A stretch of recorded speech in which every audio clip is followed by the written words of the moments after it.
questions, anything specific, reach out to me, Tanner at dripjobs.com. You can actually use the help desk if you want, and we'll be ready to go. So Maggie, you're on, and I want to thank you guys for being a part of this. Let's give Maggie our attention, and she's going to do her thing. I'm excited to sit in and thank you guys for joining Blast Off 2023. Thanks, Tanner. Is everything working okay? You're good to go. Everything's great. Yeah, you're on. Yay, we made it. I am very inspired, Tanner. That was a lot of energy and a lot of really cool information. All right. Unfortunately, I have a topic that you're gonna like whiplash from this. So this isn't like a jazzed up, let's get fired up and sell. So, am I allowed to say bad words on this? Sell some things. But anyway, this is a little bit more kind of ethereal brain thinking for business owners. So get your thinking caps on. We are going to dabble into some math. So I will make sure to share this with Tanner. So those of you on ladders, driving, doing all those fun things can access some of the equation stuff later. So excuse me. I am going to talk to you guys today about planning for growth. And I am both going to share some of my expertise from the entrepreneurship and business side, but also from the straight up fact that we did not plan for growth. And so it has been quite a journey for us. So hopefully some of our stories you can learn from, both what we did well and what we didn't. So as Tanner said, I'm the CEO of Harpeth Painting. We are located in Nashville, Tennessee, and we'll talk a little bit more about our business as we get into this. This is my 11, almost 12-year-old daughter. Her name is Lucy. She's our oldest. And she's one of those kids that like she says things and you're like, wow, I can't believe you had the guts to say that. / that is the most wise statement I've ever heard from a child. And she asked us the other day, we were in the kitchen making dinner, my husband and I own the company together. She said, Mom, did you guys open Harpeth Painting to make money? Or did you guys open Harpeth Painting to have a team of people that you like? And I was just like shell shocked by her question. I mean, she basically took this existential question as a business owner. Why did you start your business? And why are you maintaining your business? And just dropped it on us on like a Tuesday afternoon while I made spaghetti. So I think it's really powerful when you kind of step back and think, yeah, like, why did I grow this company? We all probably know why we started it, but I think sometimes why you start it and why you grow it are two very different questions. So we're going to revisit Lucy's wisdom a few times today. So as I mentioned, we're a commercial and residential. We do new construction, we do repaint, we do wall covering, we do specialty finishes, we do light industrial. Literally, if you've ever heard me talk about our business, we are a business model that looks like a terrible idea on paper. It is not a typical business model, but we have somehow made it work and made it work pretty well. You can see on this graph here, our unthrottled growth. We just figured out how to massively grow. And I wish I could say it was on purpose, but it was very much not. And I'm very much still recovering from that. So our first few years was pure bootstrapping. It was me and Matt. We did everything ourselves, obviously not painting. We had some very loyal and awesome subcontractor crews that we work with. And we just made it to 2.4 million in 3 years with no staff. So it was me and Matt and our painters. So talk about doing a lot when we're juggling both new commercial and our neighbor's res repaint. I mean, we were all over the board. So we slowly hired some team as our revenue grew.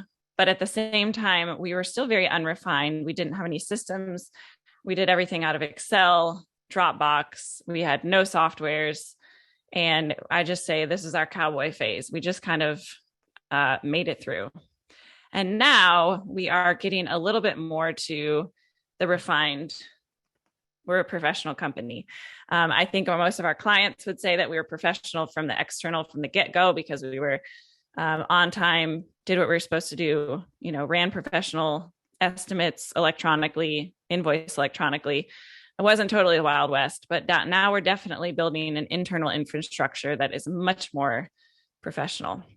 So growing that fast, we literally doubled in size for the first 5 years. There was some good to it. I'm not going to say there wasn't.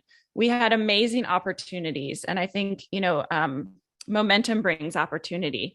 And so when we had something go well, it kind of brought this opportunity for what's the next thing that's like it. Our relationships kept growing.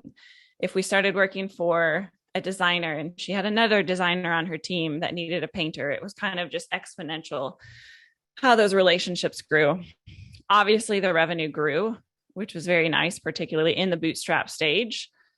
And we got all kinds of experience. We pretty much said yes to anything that we could watch on YouTube and figure out. So we were able to try lots of new products. I remember on our second year of business, mind you, it's just us. We're growing cash. We're a young family. And my husband brought home a sandblaster. And when I mean home, I mean in our garage because we didn't have a shop. It's like, why'd you buy a sandblaster? He's like, oh, I got a job for one. It's like, okay, well, guess we're going to learn how to sandblast. And we had very little overhead early on. We definitely, up until the last couple of years, have kept our overhead extremely low. Cons to that much growth is cash flow. So we obviously do contract work for new commercial and new residential. So that's pay when your client gets paid. So we would bill on 1 month and might not see that money for another 60 to 70 days. That's a long time when you're a growing business. And so cash flow got really tight at certain times. As I mentioned, our infrastructure was weak. It was hand built. And the second we hired someone, they broke it because they didn't know how to do what we had built ourselves. Minimal support team until obviously we brought people on. Again, we didn't have all the experience. Most of our painters were experienced. Matt had a huge background in commercial construction, but at the same time, we were new at this and we were new at managing these projects.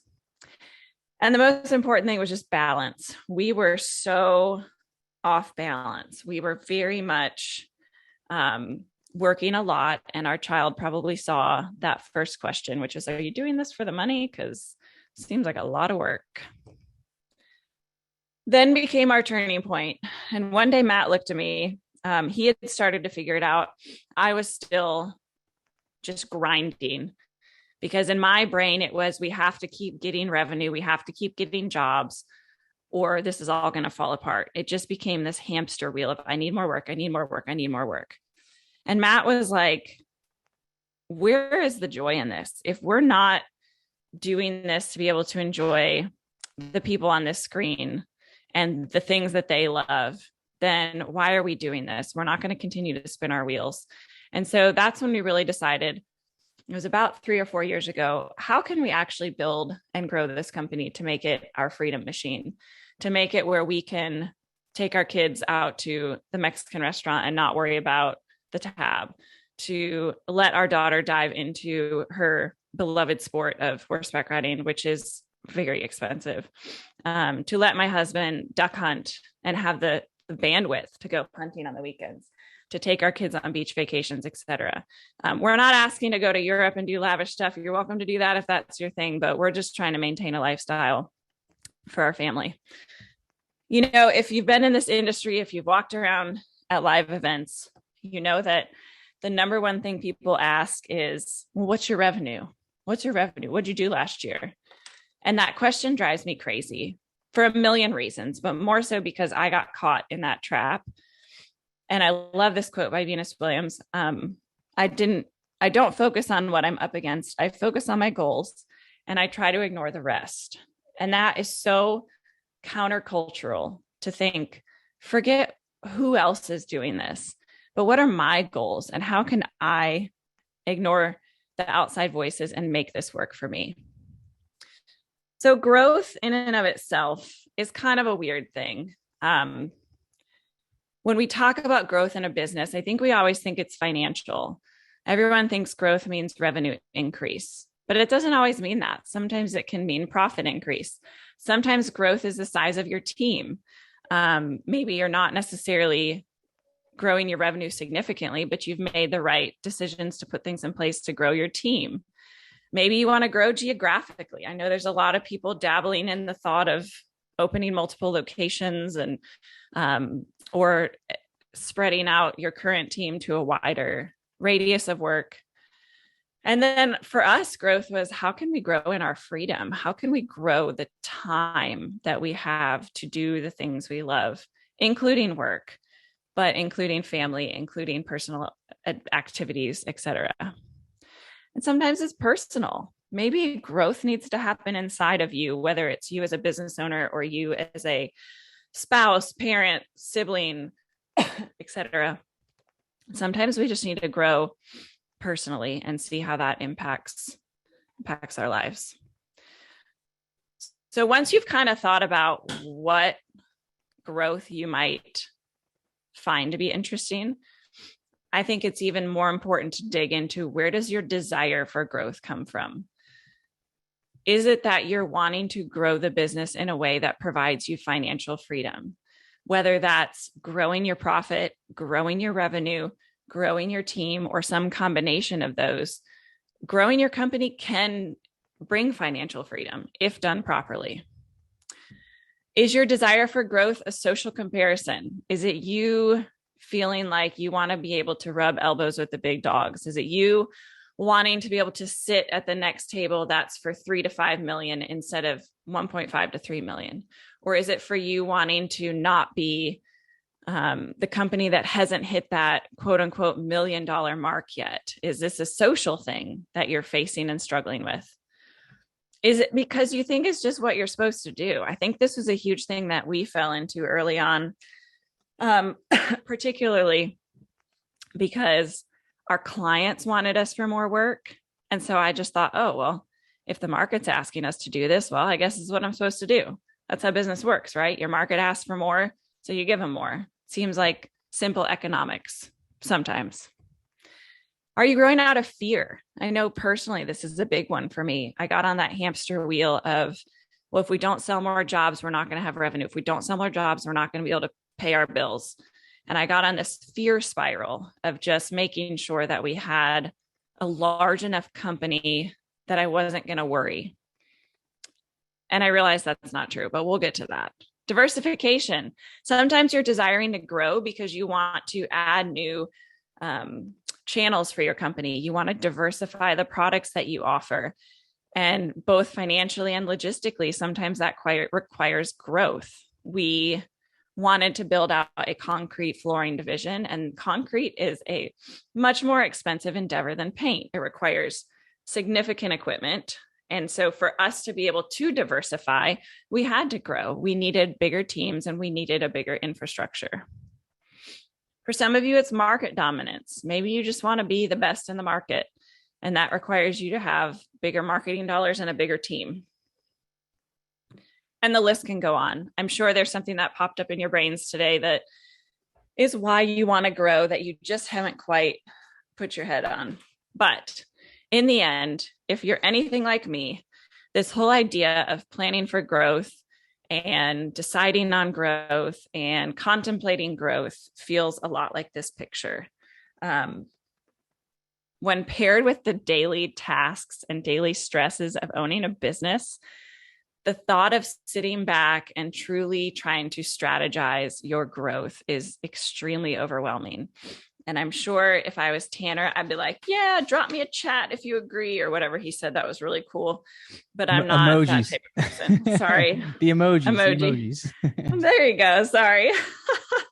So anyways, so the big thing I wanted to talk about today, and when Tanner asked me to talk, I was like, oh my gosh, this is like a message I want to shout to the rooftops for everyone in the industry. And I don't get a lot of opportunities to, so I'm grateful to be able to talk about this. But today I want you guys to completely back burner what I just mentioned on growth, obviously digging into your why and understanding what growth looks like for you is super important. But I want everyone to pause that thought process, whether it's driven for good reasons or driven for questionable reasons. And I want to disrupt this thinking a little bit and look at growth another way. I believe growth should mean, number one, creating an income to meet your personal goals. Bottom line, this business should be your freedom machine. This business should allow you to make the goals that you've had for yourself, your family, whatever your little home unit is, possible. Growth should allow you to build wealth. That means investing, that means savings, that means not living paycheck to paycheck. Growth means freedom to focus on our lives. So the time, the bandwidth, the capacity, the mental energy to be able to focus on your lives, whether that's your family, your hobbies, your community, your church, etc. The mindset that we're going to spend the next 30, 40, however many years doing this 9 to 5 grind of painting, followed by estimates in the evening after the kids to go to bed, etc., is not sustainable. And if you're one of those people like, yeah, I always got to be going, I'm a go-go person, I love that. I think that's great, but maybe there's something else you can go when more hours are done.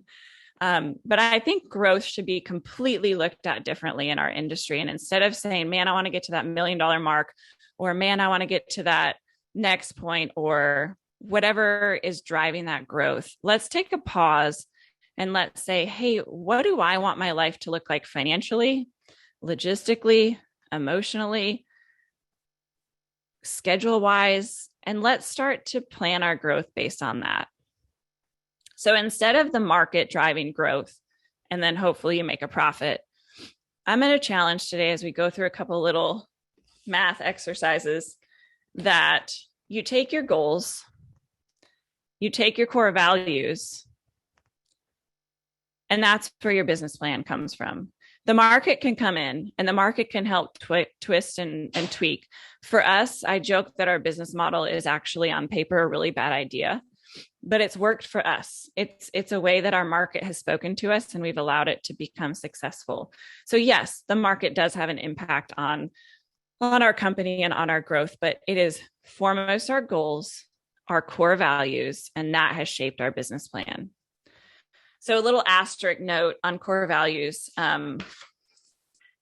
I love core values, and that's my other favorite soapbox to stand on, is talking about the importance of core values in your company. But just a quick note, if you don't have established core values, I really challenge you to form some.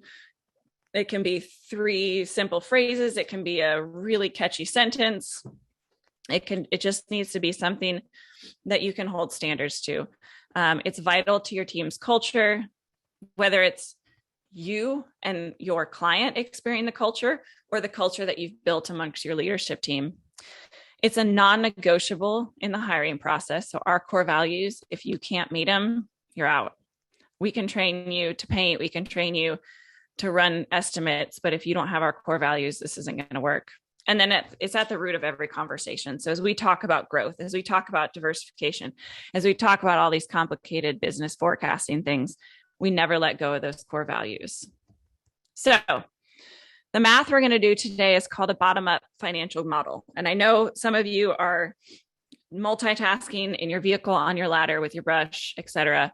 So I promise I'll get these slides out to Tanner for however he's going to disperse them.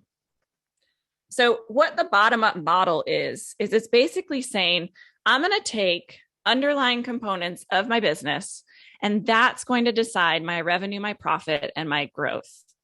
So in this situation, what I mentioned earlier, you are the underlying component, what you want your life to look like, how much money you want to have in your bank account, this type of savings and retirement that you want to have or should have.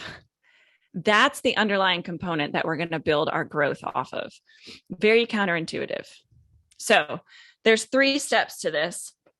And I promise we're going to go through the math pretty quickly because I was an English teacher, not a math teacher. So if we get too far into this, I'm going to start stuttering.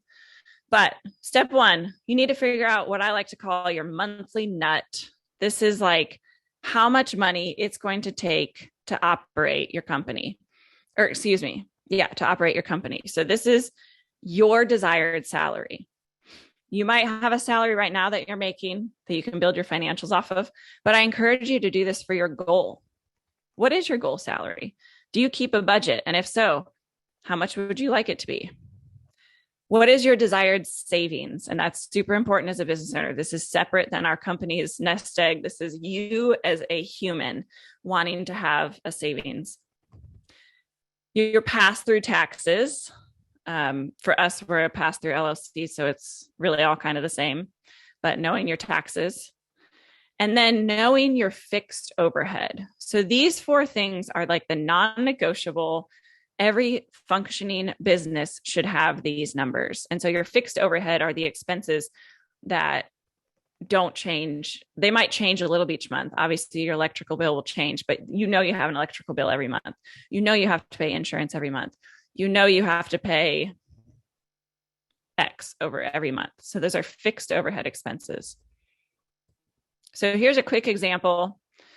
We're just going to pretend the overhead for a company is $21,000 a month. The owner makes $9,000 a month. They get an additional $2,000 for savings, and then they're putting away $3,000 for taxes. So all in all, we know that every month to make this business run, to turn the lights on, to pay the owner, and to be responsible is going to cost $35,000. Step 2, determine your necessary operating margin. Now we're getting businessy. These are business words that people have to Google. But this is your profit once your COGS, or cost of goods sold, and expenses are subtracted from revenue. Another way to put it, for each dollar of revenue that's generated, how much goes to your operating income? Revenue minus your variable costs equal your operating margin.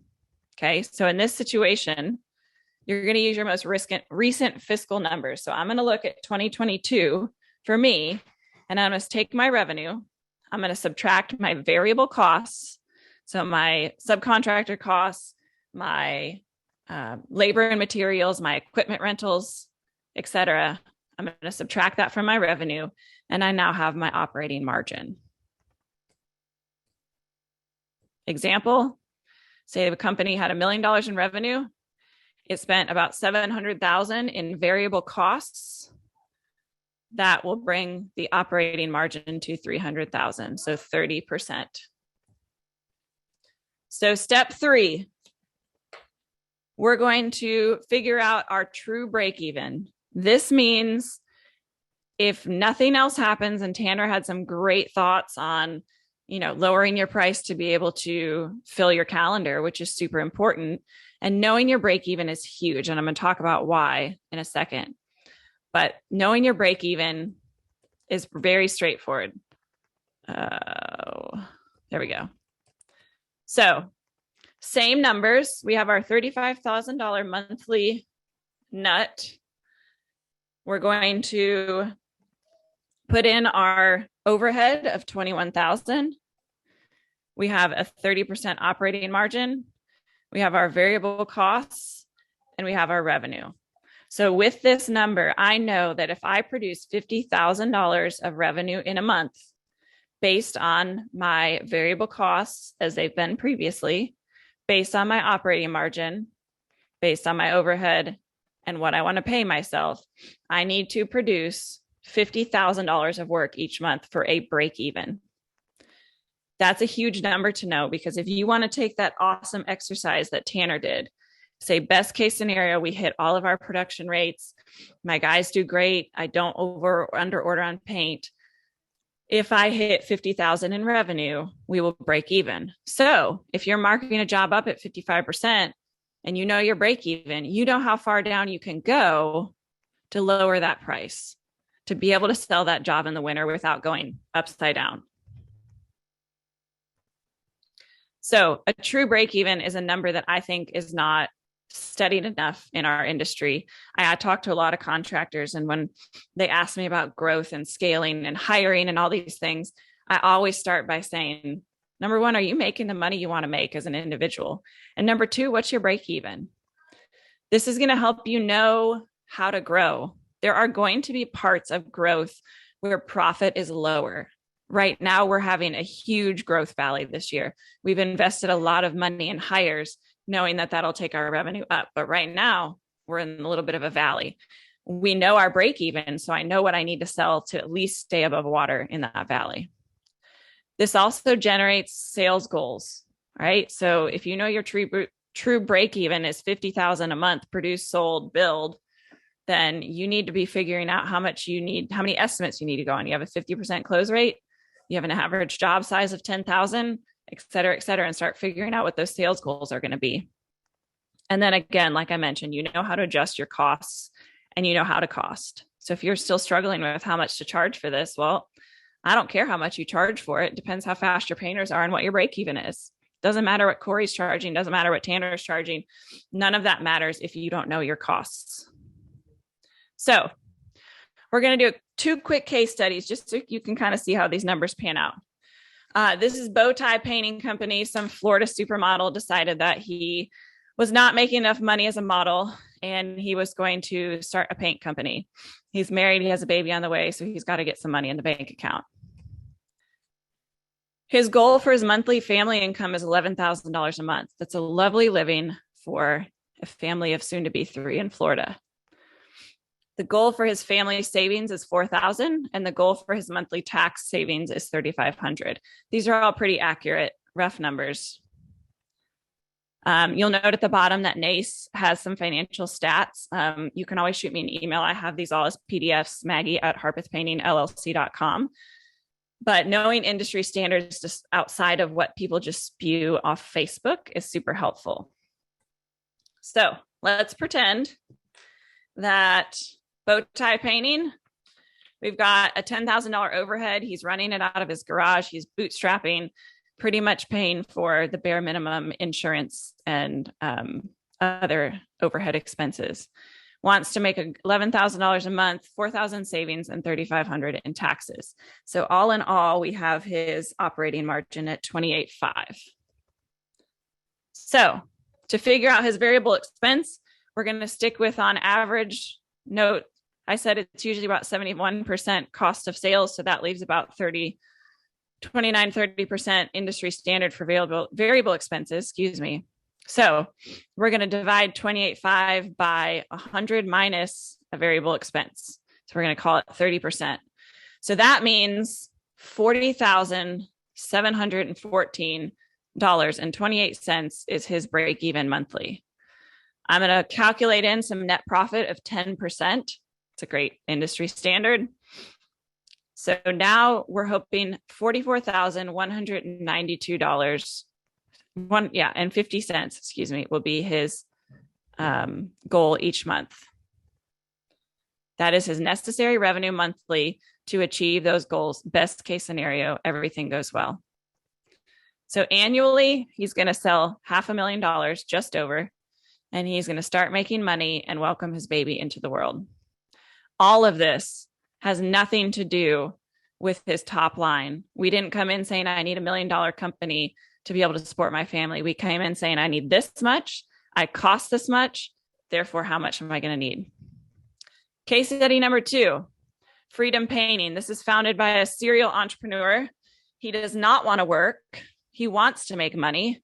He's got 7 kids and a huge mortgage. He just loves to live life big. So looking at his numbers, we're going to overhead up to about $150,000. So pretty decent sized overhead. He's got a shop and some salaried employees, likes to pay for marketing. So this is about where we're going to land. He also wants to make a really good living. So he's going to pay himself $30,000 a month as salary. He's going to save 10 grand, and then he's going to assume about 22,000 in taxes. So we've got his monthly operating expense at $212,000. So we're going to figure out his variable expenses. I'm going to assume he's a little bit higher on his cost of sales. So his variable expense is going to be a little tighter than 30%. So we're going to say it's at 25%. So we know that for break even, he needs to hit $282,666 a month in revenue. We're going to build in a 15% net profit because, again, he doesn't want to work. He wants to have a good lifestyle. So we're going to try to cushion that net profit. That's $325,066 a month in necessary revenue to achieve that lifestyle. So he's going to sell just under $4 million a year with that consistent overhead, all things best case scenario, and he's going to land at his personal goals. I bet if I would have told you that somebody wanted to make $30,000 a month, that you probably assumed they need much larger than a $4 million paint company. But it all depends on how you build this. It all depends on stacking these numbers and knowing your numbers and where they're coming from. So you've listened to some of this, you're thinking, I mean, yeah, I want to make $30,000 a month. That sounds amazing. How do I grow? Or maybe you're thinking, gosh, it seems like some of my numbers are kind of off from this. Maybe I need to revisit my financials. Or you're thinking, shoot, that bow tie painting where he was making 11 grand a month, only selling $500,000 a year, that sounds way nicer than the stress that I'm dealing with now, trying to hover around $1 million. So no matter where you are, we'll talk a little bit for, 5 more minutes about what growth looks like. Growth in some curious way depends on being always in motion, just a little bit one way or another. So as I mentioned on the previous slide, maybe you're thinking, God, I think I need to grow as a business owner. I think I need to better understand some things. I think I need to know my numbers a little more. Or maybe you're thinking, shoot, man, I want to grow. I need more freedom in my life. I need more time. What can that business look like? Or you're thinking, yeah, growth is terrifying. And I actually want to grow the other way. I want to scale things back, tighten things up, and have a better lifestyle, or have a different lifestyle, excuse me. So this is from Harvard Business Review. Sometimes I read nerdy business stuff. If you've heard Nick Slavik talk about growth, you've kind of seen a similar map, which is basically this concept that, notice it says size and then complexity of the company, not just size. But your company is going to grow, and it's going to be in that early bootstrap existence survival stage. And then you're going to hit this dotted line where things get tough, and you're either going to launch off and succeed, you're going to take off and you're going to grow, or you're going to disengage. And that's very much the typical lifestyle of a paint company, statistically proven. And so some of you might be in stage 1 and stage 2, even if your company is quote unquote older. Notice the age of the organization says young and mature, not 2 years, 10 years. Okay. So this is just all based on the trajectory of your maturity. And that is not something you need to take with an ego. That is just the truth of how businesses grow.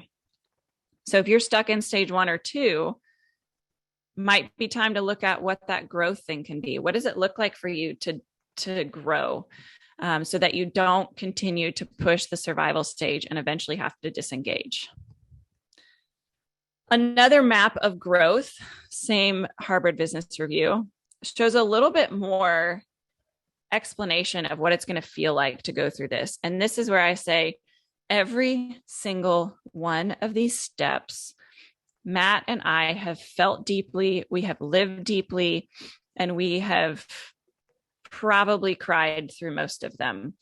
It starts off phase 1, it's creative, it's new, it's fresh. You're like, I have my own company. This is awesome. I get to make my own logo and I get to form my own ideas and my own core values. And this is so awesome. And then you bring people on, look above the line at crisis of leadership, and you're like, oh, dang, wait, this is my company. I'm in charge. I have to make all the decisions. I'm where the buck stops. That just got heavy. And then you start thinking, okay, now I can do this. I'm going to grow through direction. I'm going to strategize this growth. I'm going to hire the right people. I'm going to build the customers that I want. And you start doing that. And then you hit, can I do this? Am I good enough for this? Can I build this company? And it kind of becomes this question of autonomy and what you're capable of. Then your team starts to build, and you start delegating, and you start realizing that some of your employees are more capable than you. I just remember hearing years ago someone say that once they finally hired a salesperson, they realized their salesperson could sell them under the bus. I mean, if that's not the truest statement I've ever heard. When we hired our first professional project manager, I was like, oh, I'm really bad at managing projects. I see that now. Thank you for being a professional. Then you go into that crisis of control. And so right now, you might be in this stage of your business where like, I've got all these employees, I'm starting to delegate with them, but man, they're not doing things like I would do them. And it feels weird and it feels like it's out of control and not really something I have a handle on. And sometimes that's okay, but sometimes you have to reevaluate in that. Then it becomes growth through coordination. You realize that your team is capable. You realize that they don't need to be relying on you, and you can start to work with them for solutions. Then the crisis of red tape, et cetera, et cetera. You guys get the point. Funny enough, that's the same map that I showed you earlier on our revenue growth. And it could not align more perfectly with this map and the stages that we were at. It is to a T when we hit those cycles. And so as you grow, I would really argue that these are inevitable to experience these growth phases. And they're going to feel awesome. And then they're going to feel terrible. And then you're going to be on top of the world. And then you're going to want to crawl into a corner. And that is just growth. It is awesome. And it is hard. And it is empowering. And it is terrifying. I wanted to show two other little numbers here. There we go. Our net profit.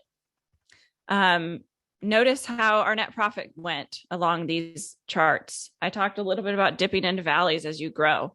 And so as we grew, there were little valleys that we continued to hit as our numbers grew. Same thing with our owner's salary. Notice our owner's salary has plateaued. Matt and I are not growing to make more money. Matt and I are growing to increase our freedom. And I think that's an important thing to know. We make the same salary now as we made $4 billion in revenue ago.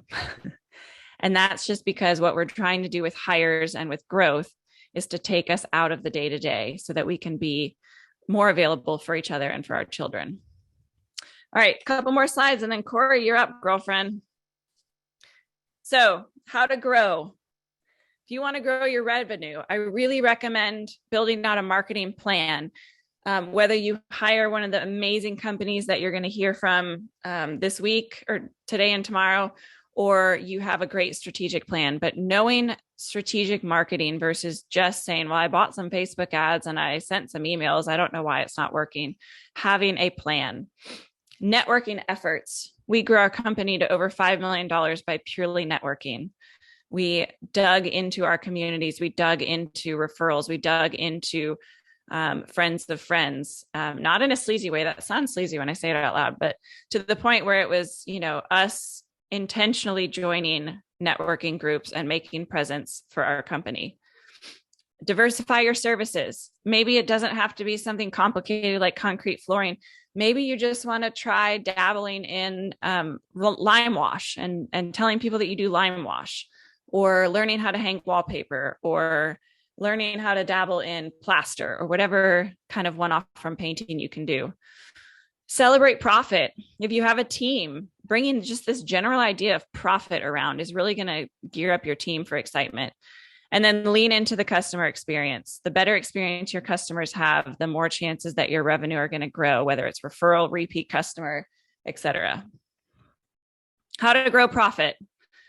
Highly recommend bringing in an outside perspective, even if it's just a one-time kind of training thing, one-time review, but having someone else say, hey, why are these numbers looking like this, is super valuable. Comparing your financials to industry standards. Like I mentioned, I have a bunch of great numbers from NACE. If you ever wanted to compare to average financial standards for our industry. Reduce your overhead. Some companies don't operate lean, and a great way to make your profit higher is to decrease that overhead. Maybe it's raising your prices. I know people that have dabbled in this, seen great success, and other people see they found a glass ceiling. But if you haven't played around with raising your prices, we even tried something this year where we tried to just add $100 to every invoice to see what happens. We run a lot of jobs in our company, so $100 on 300 and some jobs a year, that added up.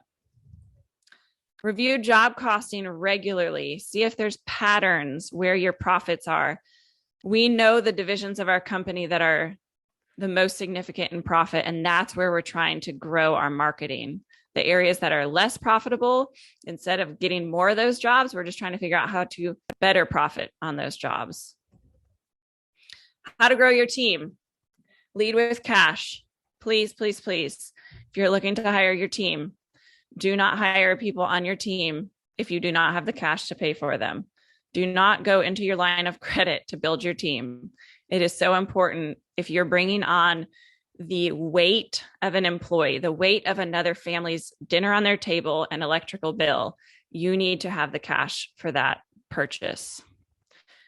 A lot of people don't know where to start with growing your team. I always encourage to really start with something that has an ROI, something that will come in and immediately impact either the profit or the revenue for your company.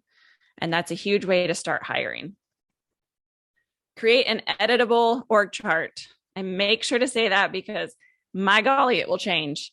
But if you draw kind of something now and maybe your future goal for an org chart, and know that you can pencil your way into those, that's a huge way to grow. We've probably made 7 iterations of what our org chart looks like over the last 2 years.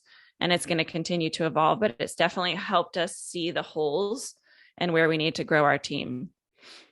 Refine your onboarding process. It's a lot of work to bring on employees.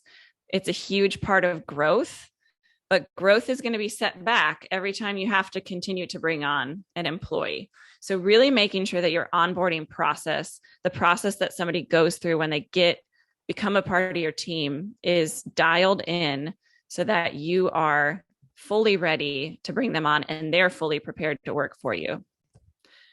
And our biggest thing is hiring for culture, the loyalty.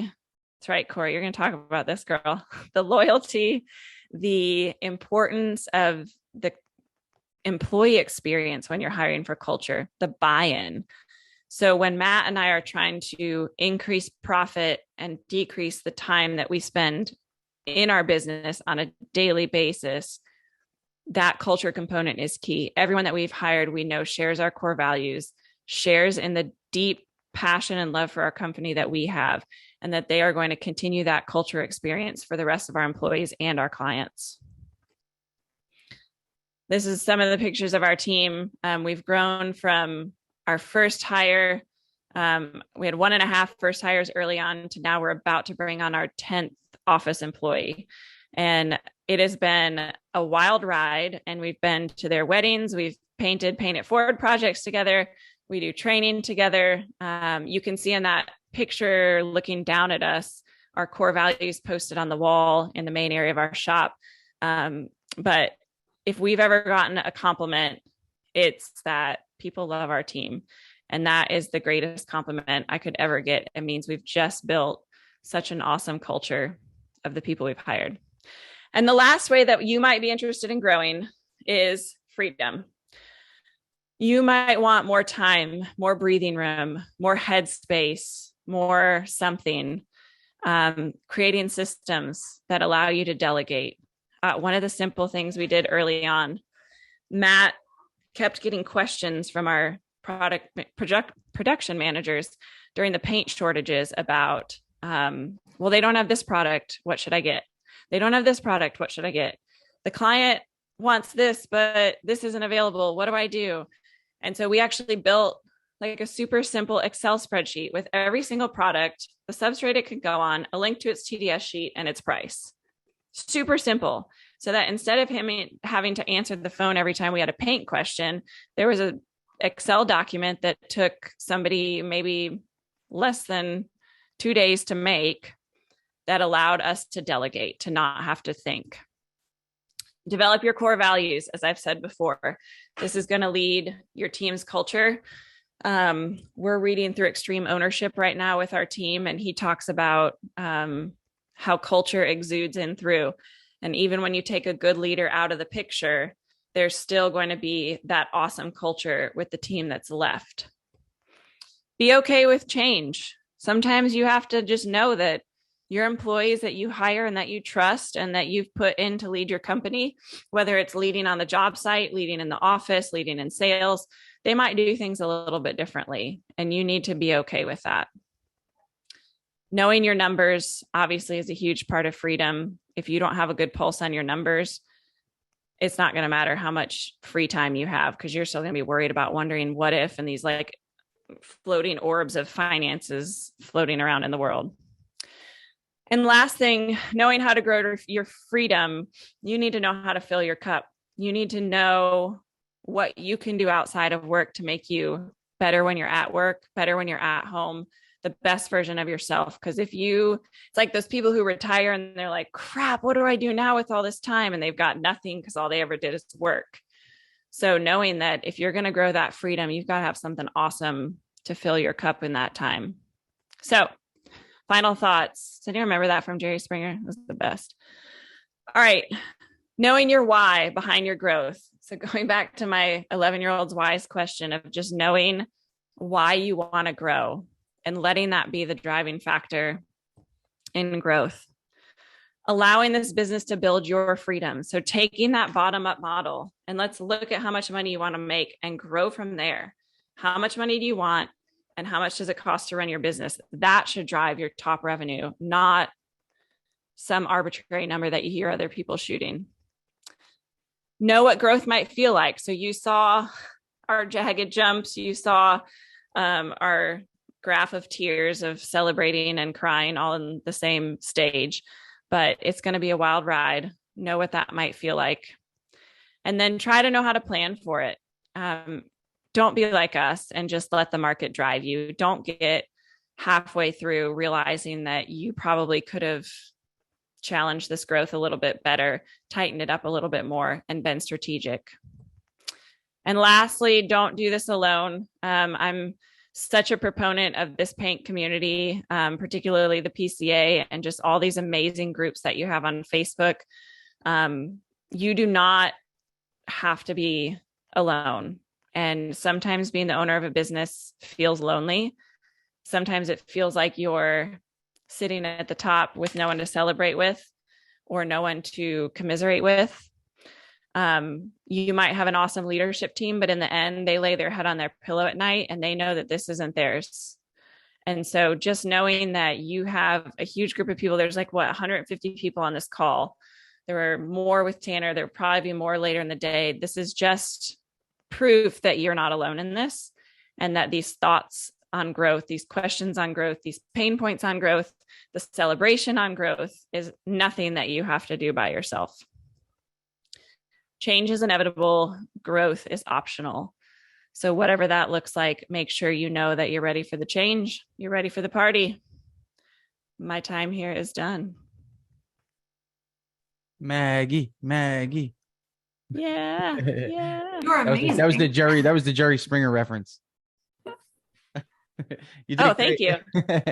You did awesome. Thank you so much, Maggie, for putting that together. And I think just some topics that I don't think a lot of us think about, and just the humble journey to growth and not trying to grow too fast and having a long-term vision. I want to just give 2 minutes to Maggie, just a couple questions. If anyone has a question for Maggie, I'd like to get it answered. We got Corey coming up right next. And obviously I think, I'm sure Maggie will open up her email if anyone has any questions. Maggie, what's your email if anyone wants to reach out to you individually, if that's okay? Yeah, it's just Maggie at harpethpaintingllc.com. Awesome. And if any of you guys have a question, just pop it in real quick. We got Corey coming up. Big question about Maggie's slides. Guys, this will be posted on my podcast at some time in the near future. It'll be the video version of it. The Contractor Secrets podcast. So if you guys want access to that, everything's being recorded. And we'll get that to you. All right. So let's get to it. Maggie, thank you so much. I appreciate you joining us. And actually I have one question that came in. What sales volume do you consider a new salesperson? If you can just answer that real quick. After a year of being with our company, we expect a salesperson to be at 2.5 million. Okay, so 2.5 million opens up the door to provide commission and still make sure everything's running. Yeah, but we give them a year to establish our systems and our customers and all that. Love it. So Maggie dropped her email in the chat. Thank you so much, Maggie, for joining us. Guys, join the PCA. Maggie, are you part of the leadership team over there at the PCA? Yes. Yep. I'm on the board. On the board.